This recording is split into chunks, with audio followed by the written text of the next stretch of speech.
Welcome, everyone. I'm excited to kick off our session today with an engaging look at grammar, perfect verb tenses. We'll be exploring how to master the art of expressing actions that are perfectly finished. Our focus will be on understanding and using these tenses effectively in your everyday communication. So, let's get started and dive into the world of perfect verb tenses.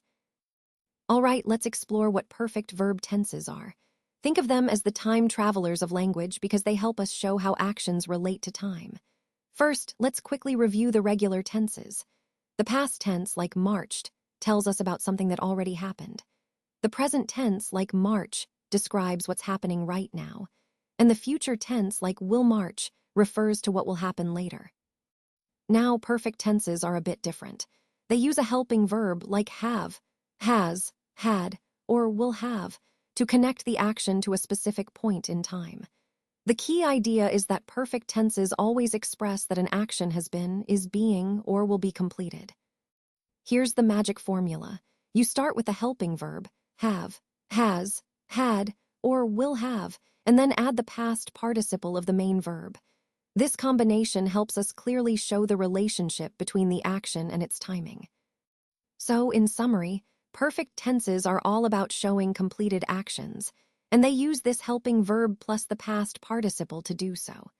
This helps us communicate more precisely about what's been done, what's ongoing, or what will be finished. Now, let's take a closer look at the present perfect tense, which we can think of as the bridge from the past to now. The basic formula is simple: have or has plus the past participle. This structure helps us talk about actions that started in the past but are still relevant or just recently finished. You'll notice some keywords to look for, like since, for, already, yet, ever, never, and just. These words give us clues about whether an action is ongoing, has been completed, or has just happened. What does the present perfect actually show us? It highlights an action that began some time before now but still impacts the present moment. It's like a connection between what happened before and what's happening now. For example, imagine I say, now we have marched from Main Street to City Hall. The marching is over, but the important part is that we are now at City Hall. The action is finished, but its result, being at City Hall, is still relevant and current. So, in summary, the present perfect helps us describe past actions that have a present effect, and it's a vital tool for connecting past events to our current situation. All right, now it's your turn to practice the present perfect tense with this power-up activity. On this slide, you'll see 4 sentences with gaps. Your task is to complete each sentence using the correct form of the verb in the present perfect tense. Remember, the present perfect is formed with have or has plus the past participle of the verb.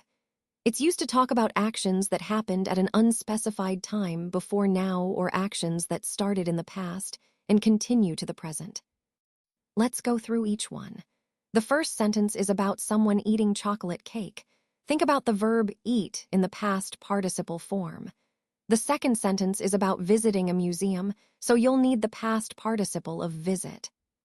The third one involves someone who has been going to Florida every year since they turned 5. So it's an ongoing action, perfect for the present perfect. And the last sentence is about food that was just cooked. So again, think about the structure has cooked. This exercise is a great way to solidify your understanding and get comfortable using the present perfect tense in different contexts. Keep practicing and remember, you've got this. All right, let's talk about the past perfect, which is also known as the before past tense. This tense is formed with the formula, had plus the past participle of the verb. So whenever you see something like had gone, had finished, or had seen, you're looking at the past perfect. Now, there are some keywords that often cue us in to use this tense, such as before, after, by the time, and when. These words help us understand the order of events in the past. What does the past perfect actually show us? It indicates an action that was completed before another action in the past. Think of it as the past of the past. It helps clarify which event happened first, giving clarity to the sequence of past actions. For example, if I say, last week we had marched in the parade, That means the marching was finished before some other past event, like going home. The past perfect helps us understand the timeline clearly. So, in summary, whenever you want to show that one past action was completed before another, the past perfect is your go-to tense. It's a simple but powerful way to keep your storytelling in the past organized and clear. All right, now it's your turn to practice with the past perfect tense in this fun activity called Time Warp.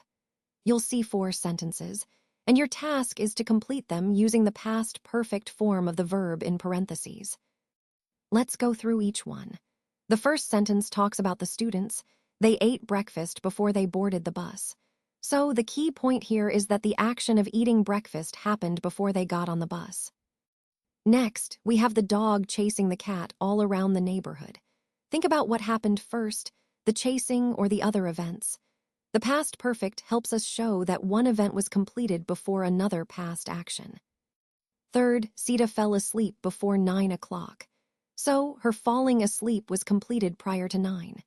Remember, the past perfect is used to indicate that one past action happened before another past action or a specific time in the past. And finally, Sarah didn't have any cash because she lost her purse. Here, losing the purse happened before she had no cash. Again, a perfect example of the past perfect tense showing the order of events. The most important thing to remember is that the past perfect helps us clarify the sequence of past events, what happened first and what followed. It's especially useful when telling stories or describing events that are connected in time. So, as you work through these sentences, think about the order of events and how the past perfect makes that clear. Ready? Let's do it. All right, let's explore the future perfect tense. The key formula here is we'll have plus the past participle. This tense helps us talk about actions that will be finished before a certain point in the future. So, look for words like by the time, or by then, because they indicate a deadline or a specific moment. What does this tense show us? It shows something that hasn't happened yet, but will be completed before a particular future time. For example, think about saying, by the end of the year, I will have marched in 4 parades. That means, by the time the year finishes, the marching will already be done. It's a useful way to project into the future and plan or predict what will be completed. Remember, it's all about actions that will be finished before that future moment arrives. This tense helps us connect our goals to deadlines and shows progress over time. All right, now it's your turn. Let's focus on practicing the future perfect tense with some fun examples. On this slide, you'll see 2 sentences to complete. The first one is, by the time he is 15, Jack read many books. Think about what will be finished by the time Jack turns 15. The key here is that we're talking about a future point, and we want to express that something will be completed before that time. So in this case, we would say we'll have read many books. The second sentence is, by the end of the summer, Rashid harvest peppers, carrots, and squash. Again, we're thinking about what Rashid will have finished harvesting by summer's end. The correct form would be will have harvested. This highlights how the future perfect tense is used to talk about actions that will be completed before a specific future time. Remember, the main idea here is that the future perfect helps us emphasize the completion of an action in the future, before another future time or event. This is a useful tool in both writing and speaking to clearly communicate plans or expectations about what will have been achieved by a certain point.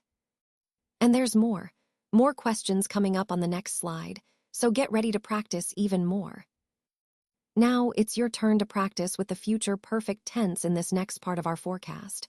We'll be completing sentences by thinking about the timing and the actions involved. For example, in sentence 3, my parents will have wrapped the presents before my birthday. Here, the key is to consider when the wrapping will be finished, before the birthday, of course. Similarly, in sentence 4, Sam will have traveled to Mumbai by the end of this month. The focus is on the deadline. By the end of this month, the travel will be completed. Remember, the future perfect helps us describe actions that will be finished at a specific point in the future. It's a very useful tense for planning and setting expectations about what will have been accomplished. And great job!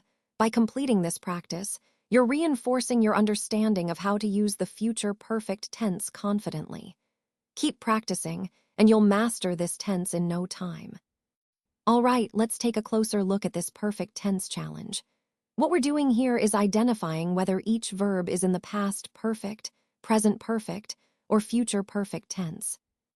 For the first sentence, we had seen the movie 2 times before today. The correct answer is past perfect. That's because had seen indicates an action completed before another past point, in this case, before today. Moving on to the second sentence, my brother and sister will have already slept for 2 hours before I get home. The correct tense is future perfect. The phrase, will have slept, shows an action that will be completed before a future moment. The third sentence, the teacher has taught this lesson before at a different school, uses has taught, which is present perfect. It points to an experience or action that happened at an unspecified time before now. Finally, in the fourth sentence, we had looked at a new house on Elm Street. Again, had looked is past perfect, indicating an action completed before another past moment. Remember, the key to these tenses is understanding when the action happened relative to another point in time. Past perfect relates to actions before a past moment. Present perfect is about experiences or actions up to now, and future perfect points to actions that will be completed before a future time. Keep practicing, and you'll master these tenses in no time. All right, let's take a look at this slide. Here, we're focusing on practicing the perfect tense by completing sentences. The first sentence says, the train when we got to the railway station. Now, think about the order of events. Which thing happened first? That's right, the train leaving happened before we arrived. So we need to choose the perfect tense that best describes that completed action. In this case, had left would be correct because it indicates that the train's departure was completed before our arrival. Next, we have, I 2 cups of milk today. Since today is ongoing, and we're talking about something that happened earlier today, the perfect tense helps us show that these cups of milk were drunk at some point during today. The right choice here is have drunk, as it emphasizes that the action was completed at some time within today, connecting the past to the present. Remember, the key idea with the perfect tense is that it relates to actions that are completed before another point in time, which could be past, present, or future, depending on the context. Keep these concepts in mind as you choose the correct tense to complete each sentence. And stay tuned for more practice questions on the next slide. Now let's look at this final challenge. We have 2 sentences where we need to complete them with the correct perfect tense. The first one says, we in this house since 2022. The verb here is live.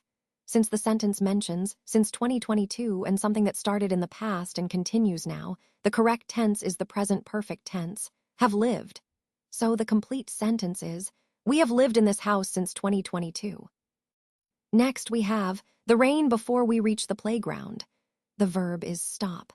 The hint asks if this will happen in the future, and because it refers to a specific event that will be completed before another future event, we use the future perfect tense, will have stopped. So the full sentence is, the rain will have stopped before we reach the playground. And that's it, you've completed all the challenges. Excellent job. Let's take a closer look at the perfect review, your quick guide to mastering these tenses.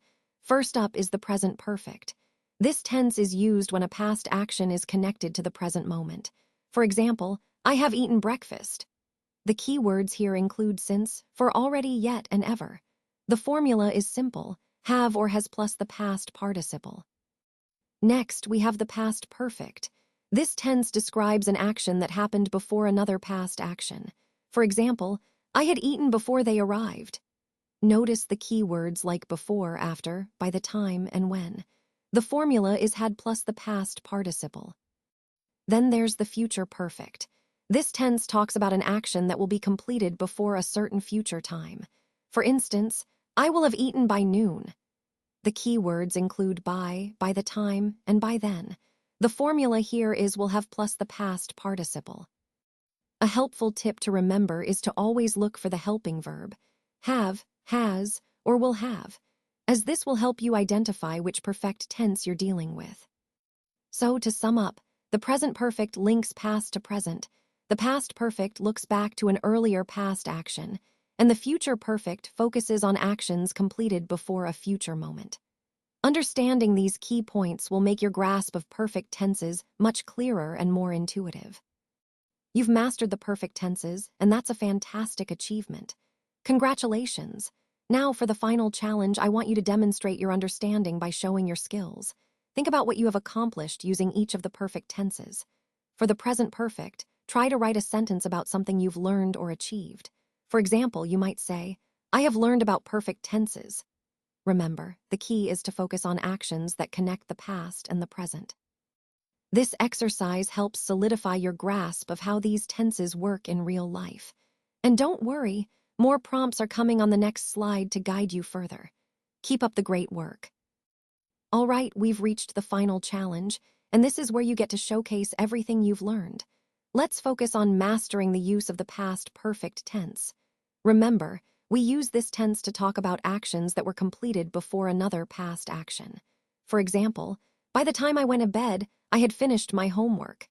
It's all about showing the sequence of events clearly. Next, we have the future perfect tense. This tense helps us describe actions that will be completed by a specific future time. For instance, by midnight, I will have completed all my tasks. It's a great way to express plans or expectations about what will be done by then. Throughout this presentation, we've explored how these tenses help us tell stories more precisely and confidently. Keep practicing these structures in your own sentences. It's the best way to master them. Thank you so much for your effort and attention. Remember, practice makes perfect, so keep practicing. Glowing star.